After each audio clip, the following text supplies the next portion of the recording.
An element is the building block for all the matter. There are around 118 different elements, out of which 92 occur naturally on Earth.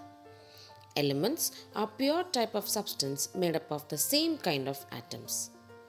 Based on their general physical and chemical properties, elements are classified as metals, metalloids, and nonmetals.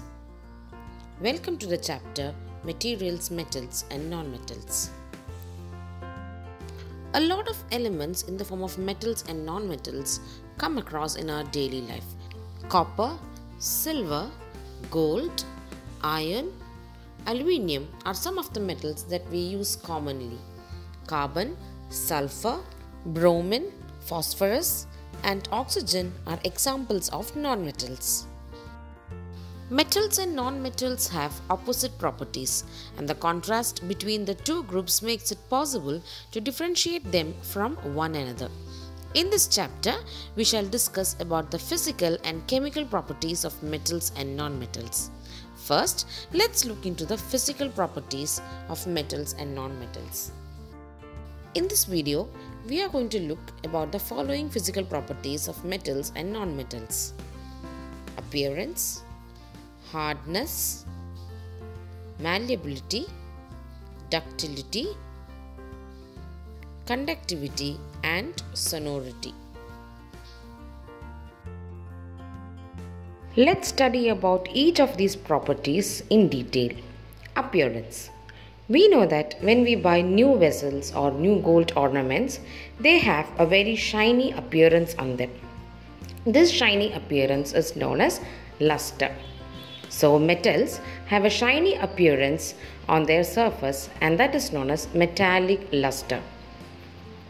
Non-metals, on the other hand, have a dull appearance.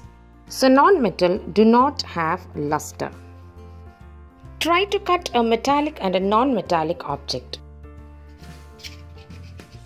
You can see that it's difficult to cut the metallic spoon. Now let's try to cut the thermocol. It's clearly seen that thermocol can be easily broken into two pieces. This proves that metals are usually hard and most of the metals occur in solid state. But sodium is a metal which is very soft. This is sodium metal. You can even squeeze this metal if you push hardly with your fingers. It deforms the shape of that sodium.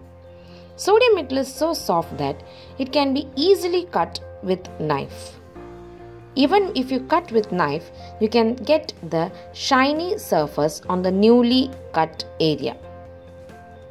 Another exceptional case is for mercury and gallium, which are the only two metals which exist as liquid in room temperature. Non-metals, on the other hand, can exist in solid, liquid, or in gaseous form. The oxygen that we breathe is in gaseous form. Sulfur or phosphorus that is present on the head of the matchstick is in solid form. Non-metals are also very soft and brittle. The lead of the pencil, which is made up of graphite, is a form of carbon, which is a non-metal. We know how easily it breaks. Also, we had seen that it was easy to cut the thermocol. So non-metals are usually soft and brittle, except diamond, which is known as one of the hardest substances existing on Earth. Observe what happens when a piece of aluminium is pressed hardly with a large force. You can see that aluminium did not break, but it has converted into a thin sheet. Metals can be easily hammered, pressed, or rolled into thin sheets. This property of metals is known as malleability. Malleability is of various use in our daily life. Aluminium foils are used to wrap food. Roofing sheets are made up of aluminium. We have seen gold coins and agricultural tools that are made with metals. All these are possible because metals are malleable.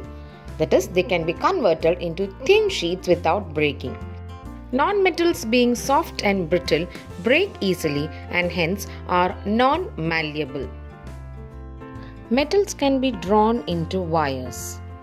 This property of drawing the metal into thin wires is called ductility. Most of the metals are ductile in nature. Metal wires of pure copper are used for the supply of electricity. We all are very fond of gold and silver, and we make ornaments out of gold and silver. These are some examples that show the high ductile nature of metals. As we had already discussed that non-metals are brittle and soft in nature, they are non-ductile. They cannot be drawn into thin wires.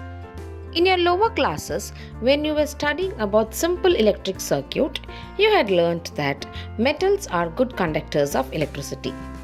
They allow the electric current to flow through them. Copper and silver are the best conductors of electricity. As silver is an expensive metal, the household connections are usually done through copper wires.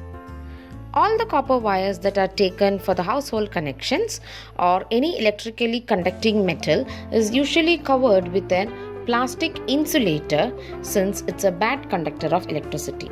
That means non-metals are bad conductors of electricity. Yes, there is an exception. Graphite, a form of carbon which is a non-metal, is a good conductor of electricity. Metals are also good conductors of heat. That is why most of the utensils that we use for cooking are made up of metallic substances.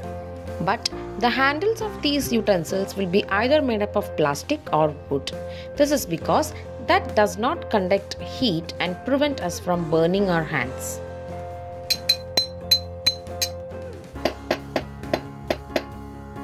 What you saw now is the sonorous nature of metals. Metals can produce a ringing sound when hit hardly on them, but non-metals are not sonorous in nature. That is why bells are made with metals. Most of the musical instruments have metallic strings. The gong and hammer of the electromagnetic bell is made with metals. So that was the different physical properties of metals and non-metals. Let's summarize. Metals are lustrous, non-metals are not lustrous. Metals are very hard in nature, whereas non-metals are soft and brittle. Metals are malleable and ductile, whereas non-metals are non-malleable and non-ductile. Metals are good conductors of heat and electricity, and non-metals are poor conductors or bad conductors of heat and electricity. In the coming video, we will be looking about the chemical properties of metals and non-metals. Thank you for watching the video. Do post your doubts as comments in the comment section. Like, share and subscribe the channel.